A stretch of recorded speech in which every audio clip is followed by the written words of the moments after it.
Hello and a very warm welcome to this month's Pacecast. I'm Anita Pace. Thank you for joining us. So I've had a bit of a breather as far as the Pacecast is concerned because I've been away on a holiday, but I'm back and raring to go, and I'm so excited about today's guest.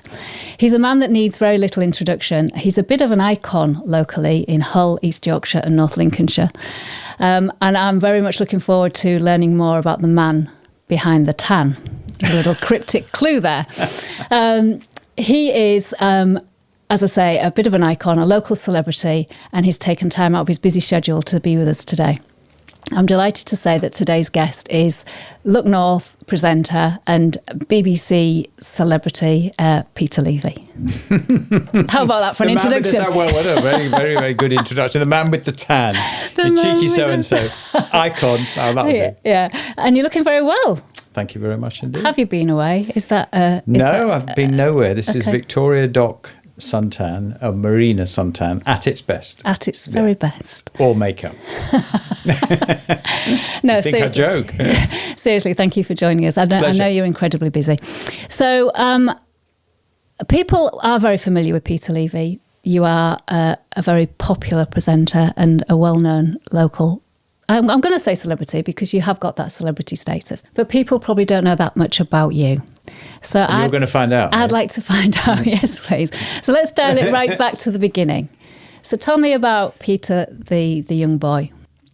Well, I was born in Humber in Kent and then lived in London with mum and dad until I was 8. And then as a family, we moved to Cornwall, which was nice for part of the family and not nice for the rest because that meant that mum and dad split up. Okay. And my dad went back to London and my mum stayed in Cornwall. So I went through parents splitting up when I was 8 or 9, which is not great because at that time in the 60s, it was very, very rare. So when I went to secondary school and you used to go back to each other's houses, I never wanted the boys in my class to come back to my house because I didn't want them to find out that I didn't have a dad and I was living with my mum. And so I used to make any excuse possible to let them not come back to home and find out that there was no dad. Today, it would be completely different. Probably half or even more of a class, parents are split up. But that was the case.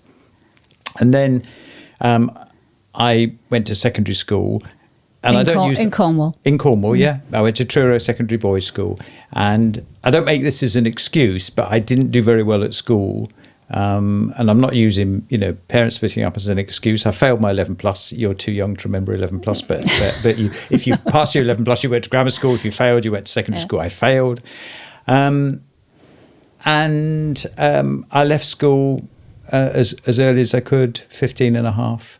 And then I went to live with my dad in London. So my sister lived with my mum, I lived with my dad, which is, not great. But that was. And what prompted that? What prompted that decision to go and live with Because I went up to London on the train in school holidays with my sister to go and stay with my dad to have the, time with him, 2 weeks. And on the train back, I've never told this story before, but on the train back, I decided in my head I wanted to go and live in London because that's where it was all happening, as opposed to sleepy Cornwall. And when I got back to Cornwall, I said to my mum, I want to live with my dad, I want to live in London and all the rest of it. And she was very, very upset. And it's all very sad. Anyway, to cut a long story short, went to live with my dad, 16, 17, and that's what happened. So you'd obviously maintained a strong relationship with your dad then while you were in Cornwall. Yeah, I mean, I used to see him in school holidays and used to go up and stay in London. We used to be put on the train. I mean, in those days, Janet and I were only young. We were put on a train in Truro. 7 or 8 hours later, you get to London. I mean, you wouldn't do that with children today and put them on a train like that. You just wouldn't do it. But the world was a different place then. And I would beg to say it was probably a safer and better place, but that's, another discussion for another day. And I went to live with Dad, and I did a bit of sort of, secondary education at a little college that he got me into, because he said you've got to get some qualifications and all the rest of it. And they sat me through O levels and RSA exams. I failed every single one, but I was very fascinated by the entertainment world, and I was very, very fascinated by radio. I loved radio, always did.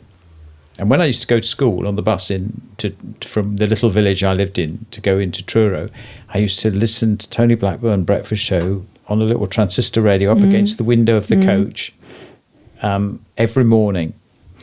And I mean, he's just celebrated 60 years in radio as Tony Blackburn. So this was right in these very early days. So I always loved radio. And I thought, what can I do which doesn't require any qualifications? And acting seemed the perfect thing to do.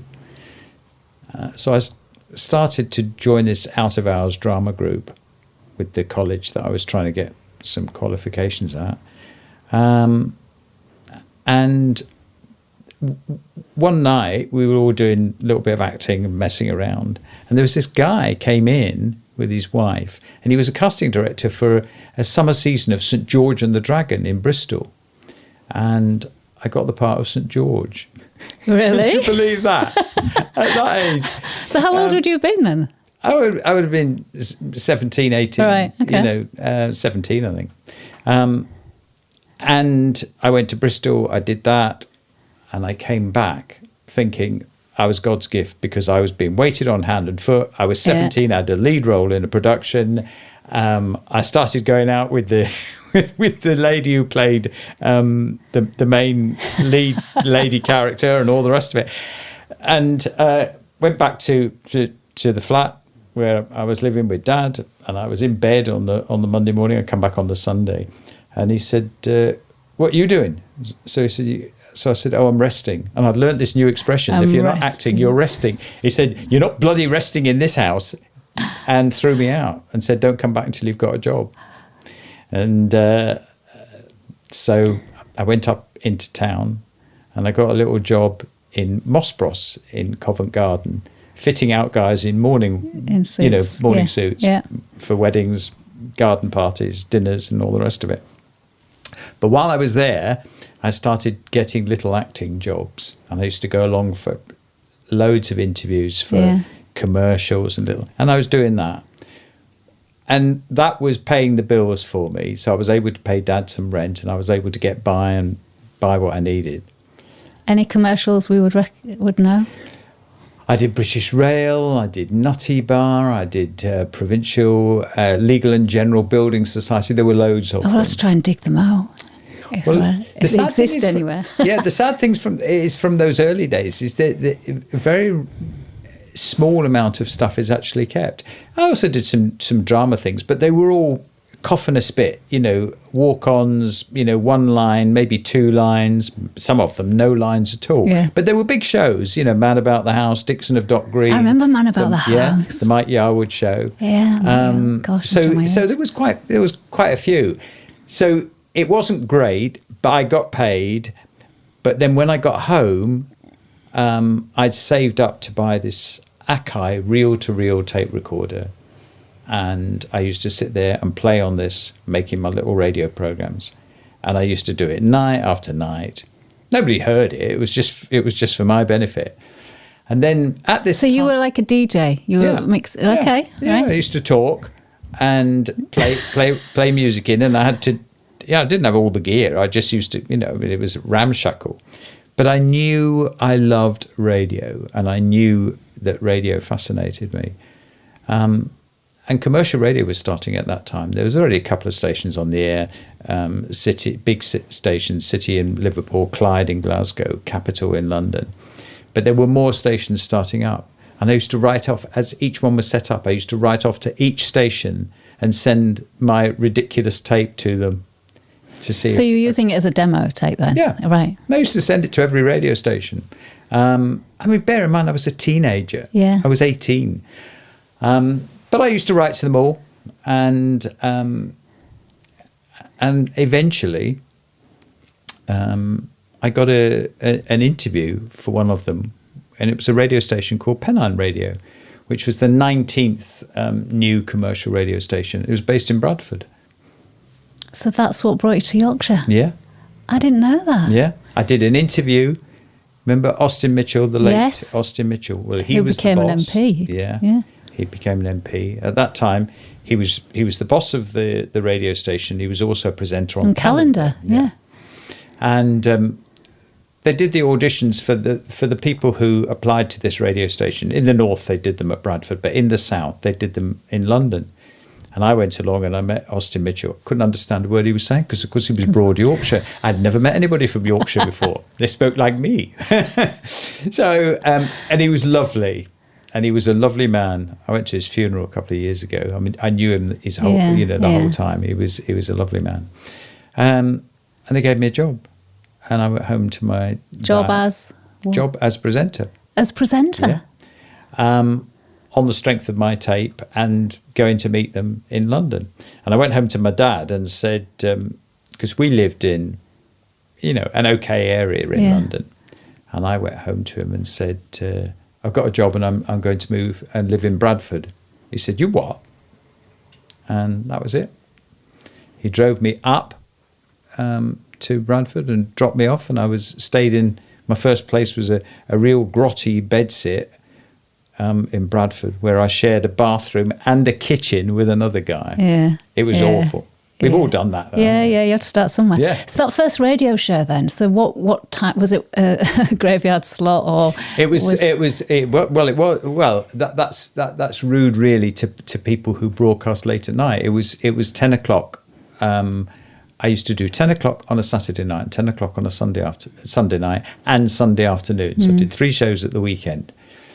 And the first day I did the show, I was terrified. I wandered around Bradford the whole day, pacing up and down. Did it, enjoyed it, and I did that for 6 weeks. And then they came to me and said, "Oh, we'd like you to do the morning show, Monday to Friday." And I'd only did 6 weeks working at the weekend. And then so you must have been a natural. I think I just felt totally at home doing it. And, radio and TV studios are where I feel naturally at home. And right from day one, it just felt right. And I was very lucky to get the break because, a lot of this business is luck rather than anything else, than talent. And I was lucky that what was happening on the radio station wasn't so good Monday to Friday at that slot, and they wanted to try somebody new, and they tried me. And that was it. And I stayed there. You say luck, and I hear what you say, but you also had persevered writing to all those stations. You didn't give up on your dream. When I look back now, I realise how, I don't mean this conceitedly, but how good I was, that I was, because as a teenager, you're in London, you're on the telly because you're doing these acting jobs. You could be out, partying. Yeah, partying, going out with girls or what. I didn't do any of that. Literally didn't do any of it. I used to just make the tapes and write the letters and then save up enough money for the postage to send off the tapes and then buy another reel-to-reel, because they never sent them back. They kept them. Even if they thought you were rubbish, they never sent them back. Yeah. So it cost a fortune in tapes and things. So I suppose I was good in that way, that I persevered. Yeah. So you got the morning show. So this was the breakfast show or early morning? No, 9 to 12. Oh, no, right, okay. So how long were you doing that for then? I did it for 5.5 years. But while I was doing it, I was approached by Radio City, which is a very big radio station in Liverpool, and they wanted me to join them. And I resigned from Pennine and went to join Radio City in Liverpool. Pennine were overjoyed because it was all going well. And I was very, very settled in West Yorkshire, very settled. In your Bradford bedsit. Well, I progressed to your own kitchen. to a tiny little property. But The thing is, when you're that age, and I'm still, sort of like 21, 22, all I was doing was what I wanted to do. So I didn't care. Yeah. And I'm still the same today. Yeah. I'm not materialistic. I'm not bothered about anything, other than what you do, your job. Yeah.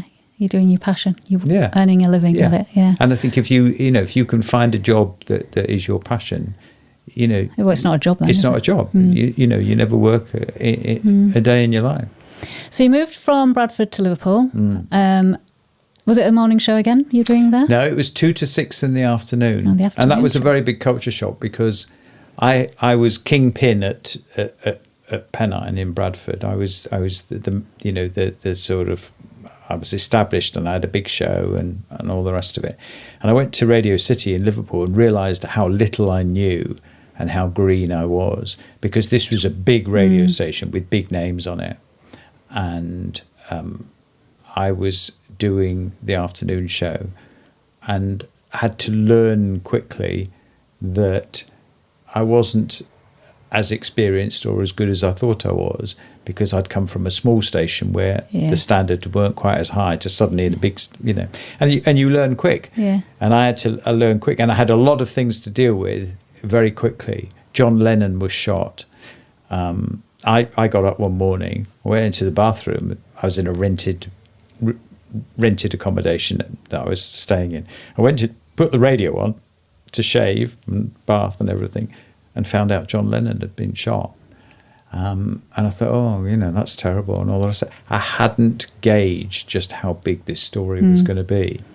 I went into work and did the radio program, and while I was doing the radio program, the studio was full of camera crews from Canada, Australia, New York, everywhere.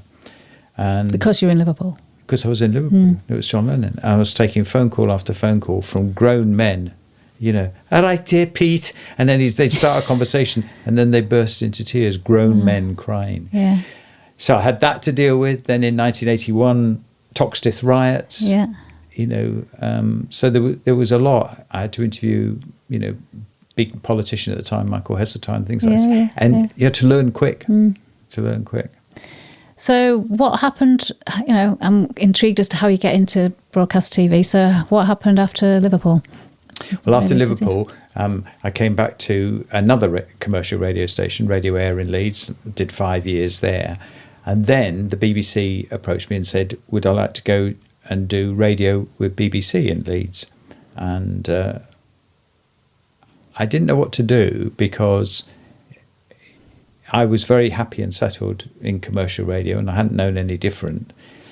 But I had my arm twisted and I joined, and I'd only been there 2 or 3 months doing radio before they asked me to do a TV news bulletin.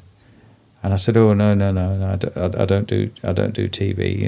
I do." And yet you'd done TV though, originally. Yes, but it was different, because this was where you were and you had to look at the camera lens, and I dismissed it really.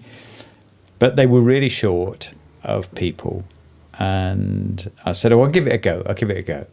But I said, I can't. It's got to be as well as the radio. It can't be instead of, because the radio's my job." So I did it. Did 2 or 3 bulletins, breakfast time in the morning, and loved it. Absolutely loved it. Again, felt totally at home. That was 1987, and here I am still doing it. So you initially you were doing both. You were doing the radio and the TV, and I know you've been doing radio as well since then. But at what point did you focus on the TV? Well, really, I've done both quite a few years, and I did a program on radio, Humberside, until about 12 years ago at lunchtimes. But then the pressure on doing the TV and the amount of TV and doing the late news and everything else meant it wasn't possible to do both. But in my heart of hearts, this, audio, radio, call it what you like, is my first love. But never say never. Why do you think it is, though? Why is it?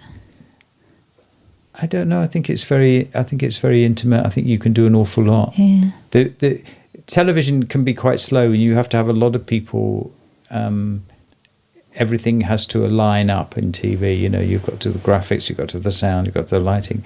Where with radio, you can very quickly say, let's get so and so on the program. Ring them up, get them on the line, and even easier now that you've got FaceTime and all these other ways of getting somebody's on the air, not necessarily on a phone, but in quality.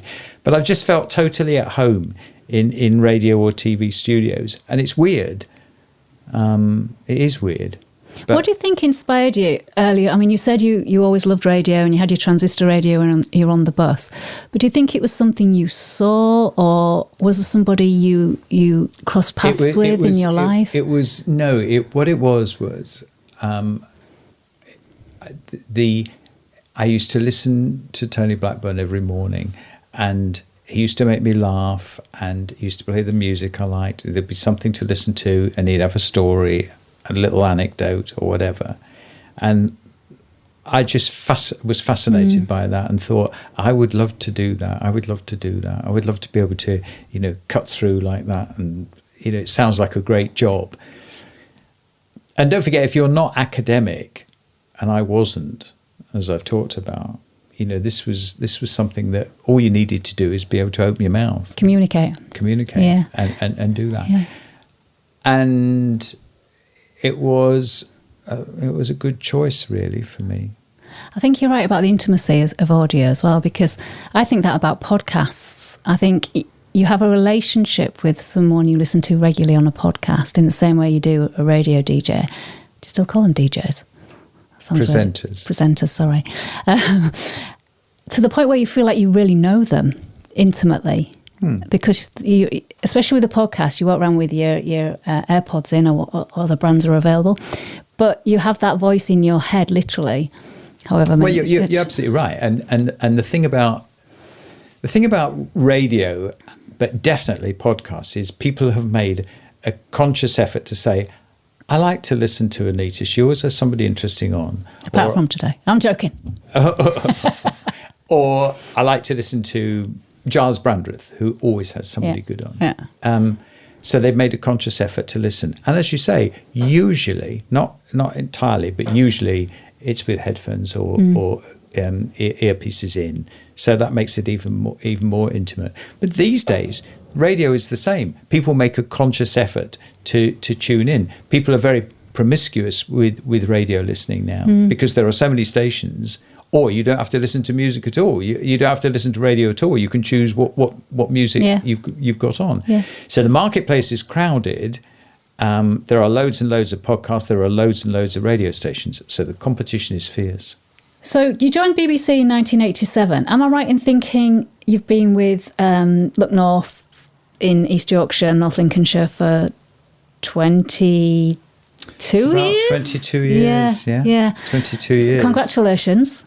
Thank you very much indeed. You certainly don't look old enough to have been with us that long. But we'll come on to the big birthday in a minute. I'm looking forward to that. Not. Why do you think you've been so successful? I as soon as I moved to Hull, this is funny. I started the programme in 2002. And one of the very first programs I did, I think it was about a week in, it was when there was a website that came out and it put Hull, #1 crap town. Do you remember that? I do. #1 crap town. And so they got the guy who ran the website into a studio in London. I had to interview him on the TV. And I gave him what for, gave him a hard time, tore him to shreds, was probably rude and all the rest of it. And at that point, I didn't realise how much I loved Hull and how long I was going to be here. But I thought he was just out of order. And I said, have you ever been to Hull? No, but I hear it. So I said, oh, yeah, it's always the same. And I gave him a really hard time. And the next morning, I was walking into work and so many people stopped me to just say, that's fantastic. We've never had anybody sticking up for us. We've never had anybody flying the flag for Hull and saying it how it is. Oh, great. And you told that bloke, didn't you? And all the rest of it. And I realised then that Hull would appreciate somebody who didn't mind speaking out of turn, and from that moment on, that's what I've done, and I've absolutely. I mean, like I've said, I've lived in and worked in Bradford, Liverpool, Leeds, but I've never been anywhere near as happy as I have been in Hull. How long have you lived here? Did you move over when you? Yeah. I've lived here for 22 years, wow. And absolutely loved it, and also never. And people will think me weird for this, but I got a flat when I first came to Hull, and I'm still in it. I've just not moved away. I didn't know that. Yeah. So you've always lived on Victoria Dock. Yeah. Well, I got a flat when I moved here in 2002, and out of the window, I can see the Humber and see the boats go past. Yeah. And you don't get any better than that for me. Especially on a day like today. Yeah. You can walk into work. Yeah.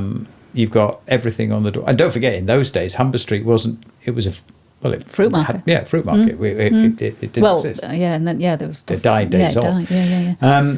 So I've absolutely loved living here, and then in the early days of the radio program, you started to get involved with different things, and then people would invite me to do things, and it's just took off from there, and I've absolutely loved it, and people have been so kind to me and welcoming to me, because I'm not obviously from Hull, but we've adopted you into our hearts. I've been adopted, yeah. Yes, and it's not just Hull; it's East Yorkshire, North Lincolnshire as well. The area you cover. Yeah. So you've always been. You mentioned it then, a big advocate for the region.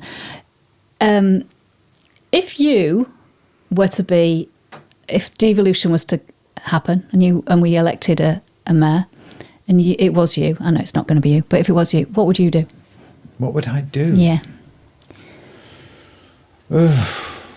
I'd do whatever. That was so negative. No. I'm just, you didn't tell me you were going to ask me that question. I didn't tell you I was going to ask any questions. Well, you didn't tell me you were going to ask me anything. The one thing that I would love, and I don't know how you sort it, is to get the empty units not empty in retail units. Yeah, because that would make such a difference. But that's not unique to Hull. You can go to any city centre. I know it's not unique to Hull, but that doesn't mean to say you can't tackle it or you can't do what you can.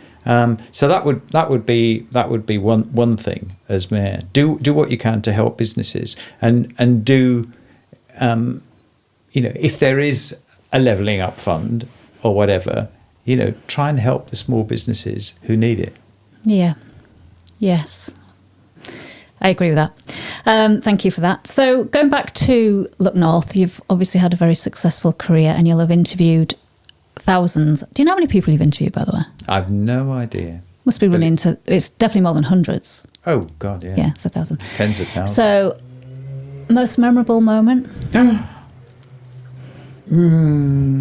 Very, very, very, very hard to say, because you interview somebody and you meet them and they make an impression on you, and then you meet somebody else and they make an impression on you. And if you're like me, like a little schoolboy who can't believe that you're getting to meet these people from all walks of life. Yeah, from all walks of life. I mean, over the years, you've one of the best days for me in talking of Hull was back in, I think you'll have to check this, but I think about 2006, when David Cameron came up to Hull to announce that Siemens was coming to Hull, and Siemens could have gone to anywhere around the country, even indeed in Europe.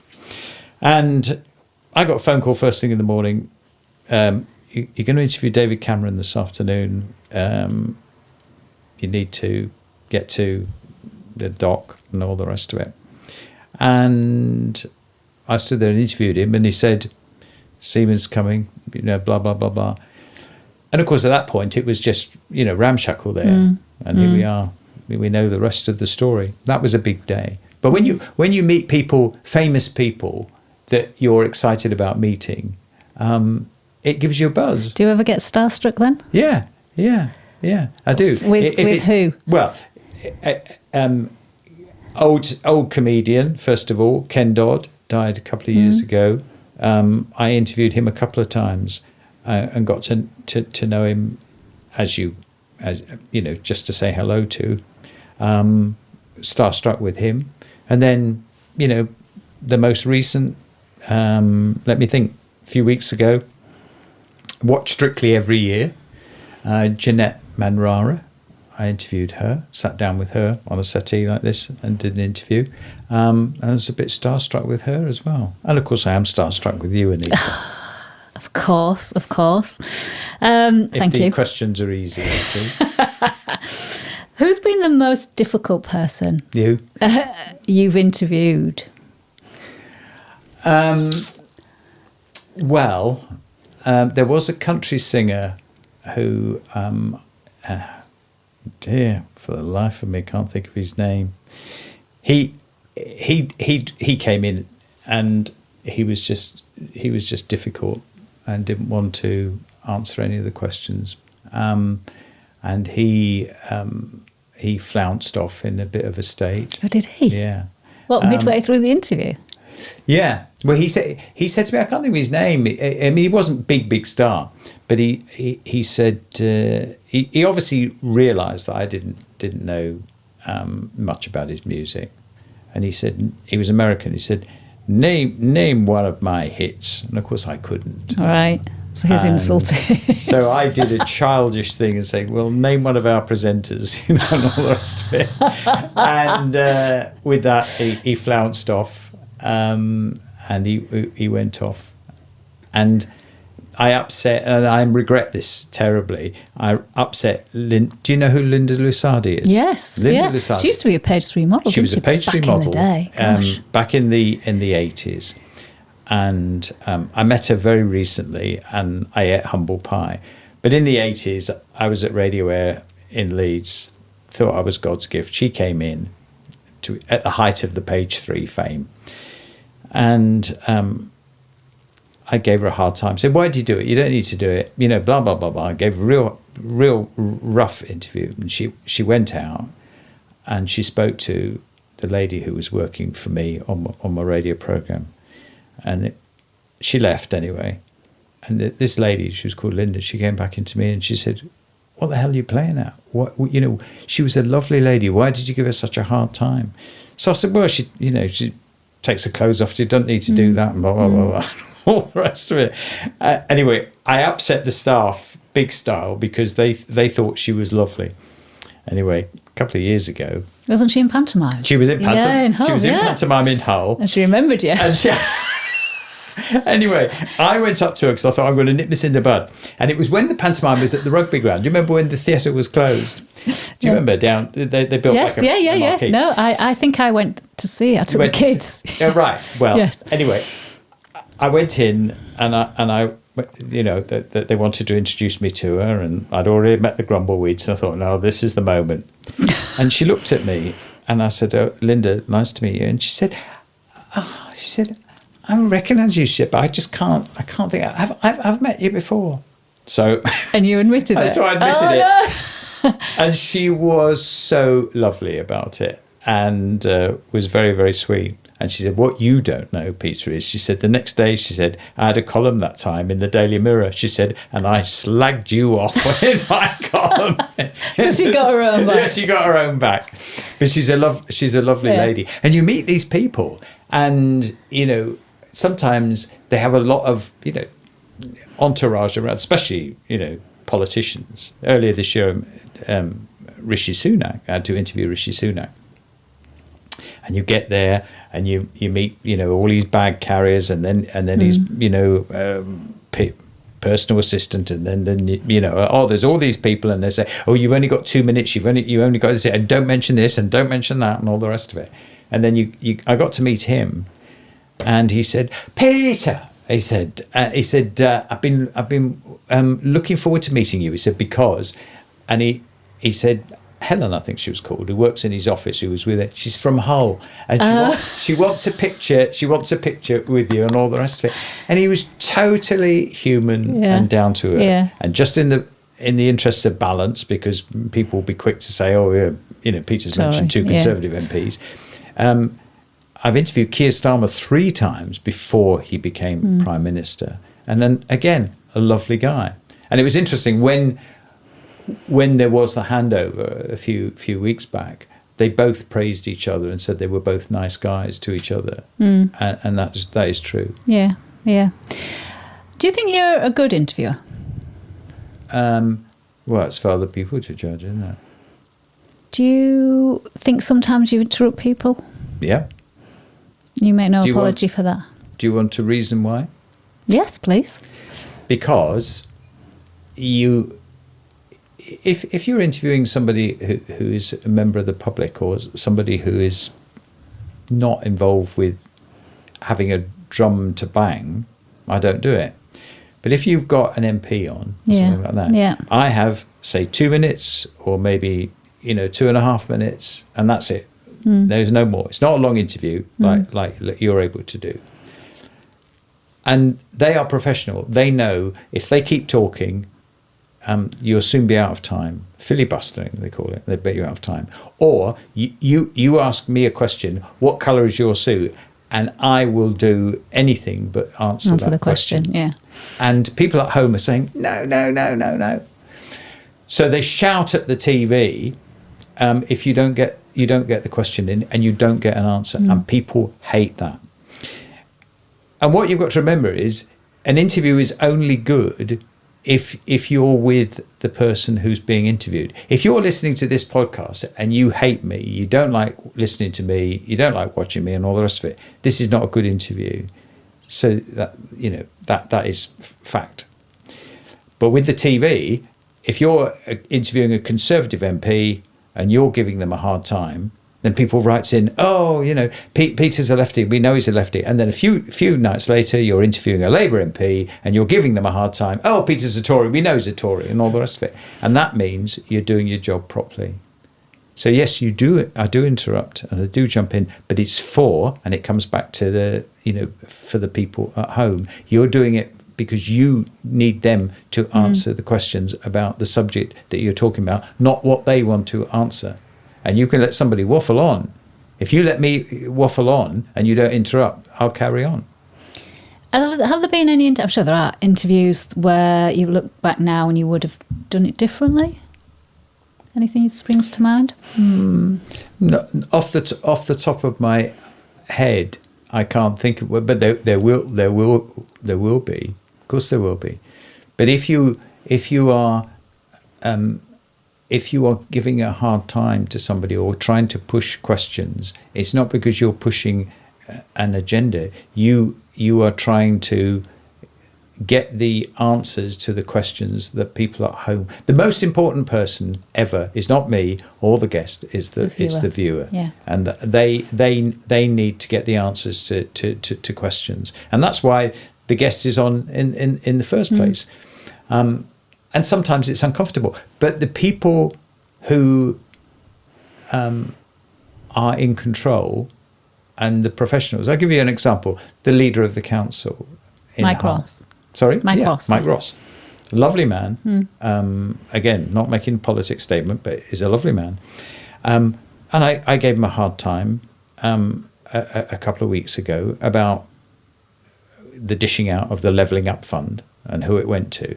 Really hard time, because people in this city were fuming about Oh, is this about the fast food chain getting some money? Yeah. He totally understands that, because he knows he knows that his job is to answer the questions. My job is to ask those difficult questions. And he's perfectly amiable afterwards, and perfectly, he's a real gentleman. He understands what it's all about. What about people who you haven't interviewed? Is there someone, if you could interview anybody who you haven't interviewed, who would that be? Well, if we can talk about those who are no longer with us, first of all, I would love to have interviewed Princess Diana. Right. That is definitely one I'd like to have done. What would you have asked her? Oh, so many questions, probably. So many questions. I think at the time, you would have wanted to know, what she really felt. Was she happy, and all these things. Of people who are with us, I have to think about that.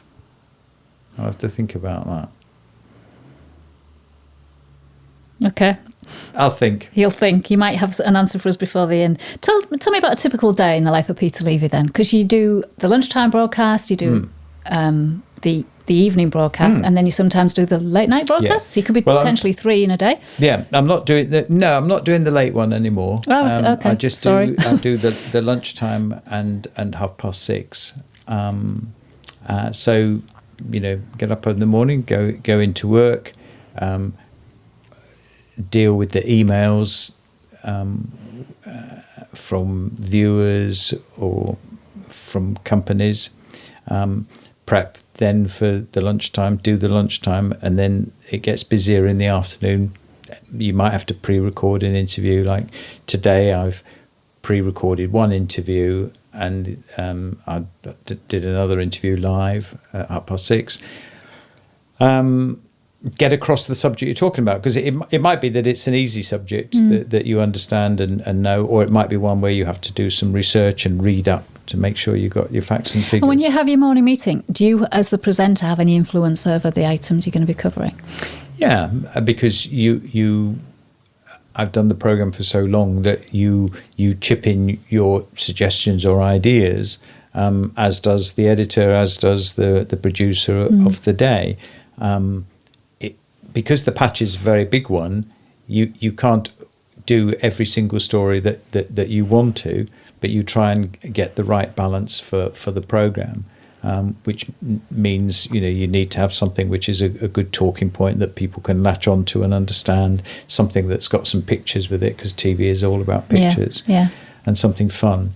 So I do pipe up more than they would like. but it's your show. But only to try and make sure that we're doing things that people want. So, what is from your perspective, what do you think the future is for local news? I think the future is really good for local news. Definitely. I mean, the 6:30 to 7:00 programme. I'm not saying this about me. I'm saying this about each of the regions around the country, the Midlands, Northwest, Northeast, Southwest, Southeast. That's the most watched news programme of any. So it beats the 6:00 news, 10:00 news, Newsnight. So there is a big appetite. I think as the world has become, you can go home and, Skype cousin Betty in Australia, suddenly people are much more interested in their local area than they used to be, which is interesting. I think proof of that is the fact that Facebook pages are popping up for, a little community in the area, So that is good. Do you think the same's true of radio, though? Pardon? Do you think the same's true of local radio? Yeah, local radio is doing very well. I mean, but BBC locally, they've changed the lineup considerably. So we've got actually fewer local shows, and a lot of it's been syndicated. It's well known that there is a shared radio programme in the afternoons between 2 and 6. But what the BBC has also done is expanded its digital work enormously. So we've moved that money to cover digital, because now the first thing that most people do when they wake up in the morning is look at their phone. So we're there with the news coverage and everything. But radio is doing really well, and we have a good lineup on the radio station at the moment. So what would your advice be to a young I was going to say Peter Levy, but a young person who wants to get into broadcasting as a career? I think one of the main things is to know the audience and to put them first. and to think about what they want and how they talk and how they live their life, and not to give people, what they want, not what you think they should have. It's very easy to maybe get high and mighty about it, but at the end of the day, it is entertainment, and it's also trying to fight for something, if it's news or the type of thing that we do on the program, to fight for what they want, and what people at home, they don't have the chance like I have to speak to David Cameron or Rishi Sunak or Councillor Ross or whatever, but they would like to say those things to them. So to make that work, and also persevere, just keep going. It's not, there are setbacks, there are drawbacks, and there are very good people who sometimes are not working when they should be. So just keep going and keep trying. Okay. Well, so if you look back over your long, distinguished career, is there anything you'd have done differently with the benefit of hindsight? No, I don't think so at all. I've been hugely lucky in so much as from that day when I joined Pennine in 1975, I've not had a week or day where I've not been working, where I've been out of work.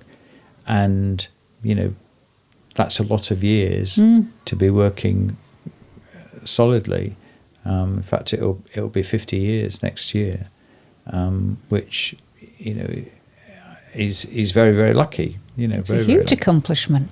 Yeah, but but again, it's not down to me. It's down to the fact that I have been extremely lucky. I was lucky that I got the first radio station. I was lucky that I got a second radio station. I was lucky that I went to the BBC.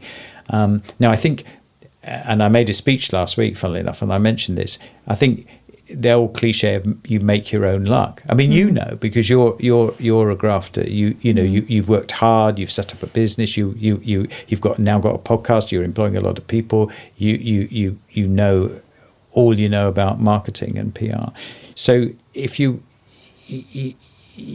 can make part of your luck by working hard. Yeah. And it also it helps if, like in my case, you love the people that watch the program, you love the city you work in, you love the job that you do. That makes it very much more easy, and very much more enjoyable. It's not a chore. Yeah. Is there anything that keeps you awake at night?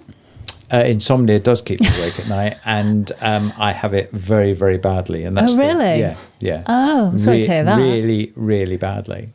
I sleep so badly. It's usually because my head is, tomorrow. We could do that story. I need to think about that. I need to write back to that person who's written to me. I need to do this. Oh, I need to go to the supermarket as well. Oh, and I need to change the bed tomorrow and all that. Yeah. So insomnia, I usually survive on between 3.5 and 4 hours sleep a night. And Which very is not rarely very get good. Very rarely. No, I know it's not. And I was reading an article the other day saying you're putting your health at risk. But I have tried everything. I've tried everything, and I don't sleep. Have you tried, you say you've tried everything. Meditating? Meditating? Yeah. You see, you haven't tried everything. You see, you should try. So I won't get into all the boring detail about menopause and stuff, but I listen to an app, Headspace it's called, and I just spend a few minutes every day meditating, and it helps me. All right. Well, I'm not into these things. Yeah, well, I'm not either, but sometimes you've got to help yourself. Did you have problems sleeping? Sleeping, yeah, and mood stuff, and just coping with stuff, yeah. Right. Okay. And I have a very active mind, a bit like you. So on a night, I can't switch off. Right. And I'm waking up in the middle of the night thinking about mostly work-related, but sometimes family-related stuff. And it just helps. It just helps. I will try. You've heard it here, folks. I will try. I will try. I'm gonna give you the details. Okay, but it is.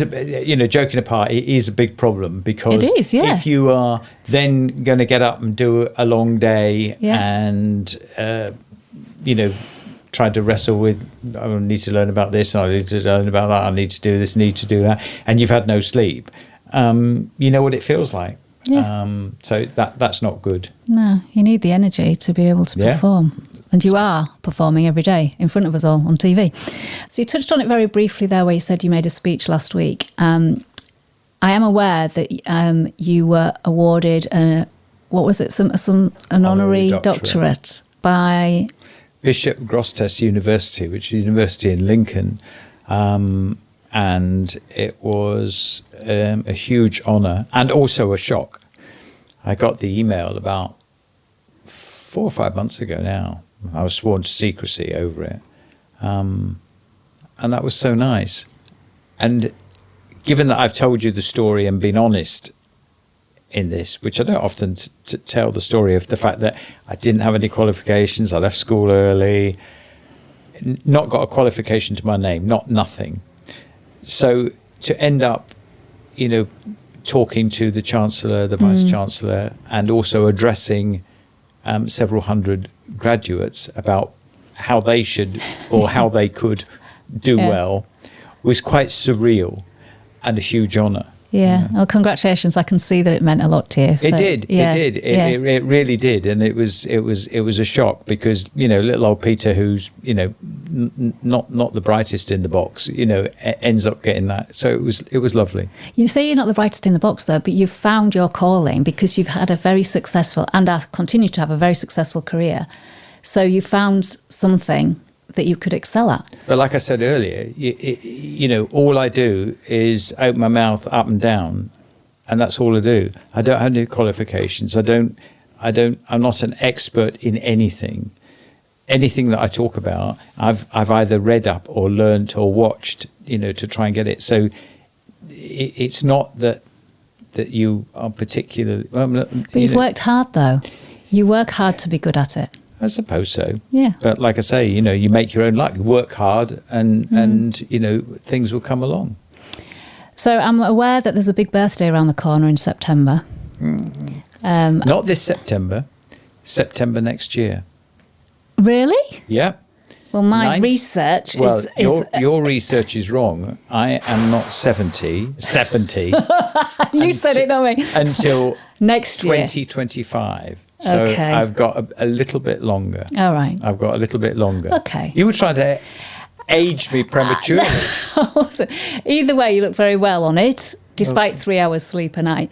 Okay, maybe it's a bit further around the corner than I originally thought, so apologies for that. However, what's the plan? You're still broadcasting. You're obviously loving it. You don't see it as a job. You want to continue doing that? Yeah, I mean, obviously, I'm 2 or 3 years past retirement age, and still working. And people often ask me when you're going to retire and all the rest of it. And the honest answer is I don't know. If the BBC sack me tomorrow, then I'm retiring tomorrow, or I might decide in a few months or a year. That I need to stop, but I don't actually know the answers to that. All I do know is that initially it will be very hard for me to be not working because I've only ever known working. What do you do when you're not working? You're never not working? Not an awful lot. I like walking, but that's about it. But I don't play football. I don't play bowls. I don't. Into music? I go to the theatre to see shows. I mean, I love to go to the theatre to see stuff. But I am going to have a lot of time when I'm retired, to fill, and that is a bit scary. Yeah. But it scares me if too. If you speak to some people around me, they would say, "Oh, you never retire," drop dead on the job, or something like that, which is, I've heard before. Yeah, as long as you're still enjoying it and still performing. Well, while the people of this area will have me, then I carry on because I absolutely love it. But as you get older, obviously things start to go wrong. I mean, I'm lucky health-wise at the moment, but things do go astray. You don't want to do a Joe Biden on us. No, and also you have to, with the TV job, I suppose the nearest you can liken to is driving. You have to be. I remember having to well, my sister did it really, speak to my mum, when she was still with us, and say, you don't think you should no longer be driving. And that's was an awkward, painful conversation that my sister had to do. But I think with this job, when I do, you have to have people shouting in your ear and being sharp. I think once you can no longer cope with that, you probably know in yourself. Yeah. You can no longer do it. Yeah. Yeah. But I don't know. I don't. I really don't know. Well, hopefully you're with us for a lot more years. Thank you. On our TVs, I mean, and if you end up back on the radio, in our ears as well. Thank you, Peter. I really appreciate you taking time to come and talk to us. I hope your podcast fans have managed to stay awake while I've been talking. I've not bored them to death with my stories. Not at all. I apologise if I have. No, I'm sure they've all found it as fascinating as I have. So we have a tradition on the podcast, which is the previous guest leaves a question for the next guest, not knowing who the next guest is going to be. So our last guest, there's a lot of guests in this, left a question for you without knowing it was going to be for you. And I'm now going to ask you that question. Right. Okay. And I've got to attempt to answer it. And you've got to answer it. Even though I don't know who set the question. Yeah.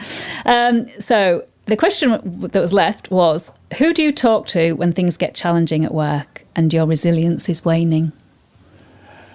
That's a good question, isn't it? I think it is my sister, because she knows nothing about broadcasting. I'm not even sure she lives still in Cornwall. In Cornwall, West Cornwall. Yeah. And she has been down there since she was even younger than me. She doesn't have any real link with the business. She can't visualize sitting in front of a microphone talking, or she doesn't even like having her picture taken. But she is very, very bright and very, very clever, and she says the right things. And sometimes with me, you can be surrounded by people who say what you want to hear, either because the position that you're in or you're standing.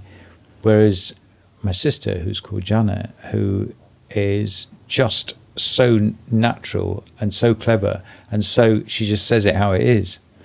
So if I've got something, then I talk to her about it, and she almost always. She doesn't always give me the answer that I want to hear, but she don't care about that. She just says it how it is.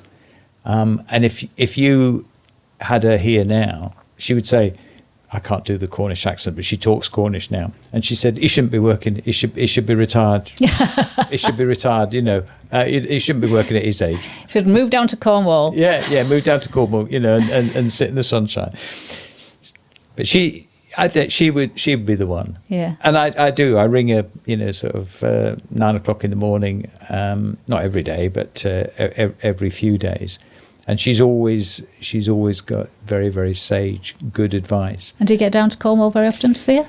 I go down at Christmas time and have a week down there, 10 days, because Christmas is a downtime as far as the programme is concerned, because we're off air between Christmas and New Year. I'm not a great one for holidays. Despite the tan. So I don't really go for holidays, but I go down at Christmas and stay with her and see her then. Well, she sounds like a very wise. She is very lady. wise, and not being involved in radio or TV is great, because she doesn't have this sort of, I don't know. She's so far removed from it. She just says it how it is, and doesn't, she doesn't stand any truck with if I start to say, yesterday I met David Cameron, she would just say, the dog's just got out, just hang on. She just keeps you grounded. Yeah. So final question, thinking back to what you were telling us earlier about your childhood, Do you think your mum and dad would have been proud of what you've achieved? I hope so. I'm sure they were, or sure they would have been. I mean, I suppose, one of the great regrets is that, I didn't spend as much time with either of them when they were elderly as I should have done, because I was too busy worrying about, me and my career and what I was doing. And that's one thing I would say to people who are career-minded people, don't forget the things that matter, because once they're gone, like in my case, it's too late to do anything about it. But I think they both would have been. But both of them were, I think would have been quietly proud, but I'm probably sure. not said anything. Yeah. Oh, well, thank you again for sharing your stories with us and for coming out to see us this Monday. We're recording this on a Monday evening, folks. Such is Peter's dedication. Well, to the cause. Monday. Well, go and have some tea now. Yeah. I came straight to you from the studio. Yeah. No, thank you. Well, I've enjoyed it. As I say, I hope I haven't bored everybody to death. You haven't, I can assure you. Right, that's it for this month. Thank you for joining us. If you'd like to contact us or have any suggestions about who you'd like to see on the podcast, please do get in touch via our normal channels. Until next month, it's a bye-bye from me. Bye-bye.